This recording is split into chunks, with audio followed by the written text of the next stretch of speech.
दादर आणि कुर्ला स्टेशनच्या मधात राज्याचे मदत व पुनर्वसन तसंच आपत्ती व्यवस्थापनाचे मंत्री श्री अनिल पाटील साहेब, मी आणखी या ट्रेनमध्ये 8 ते 10 आमदार अडकून आहेत आणि एक वेगळा अनुभव आम्ही आज घेतो आहोत।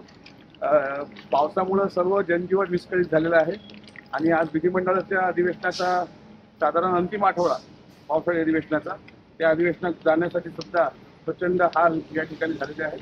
लवकरच वाहतूक सेवा सुरळीत होईल अशी अपेक्षा करतो।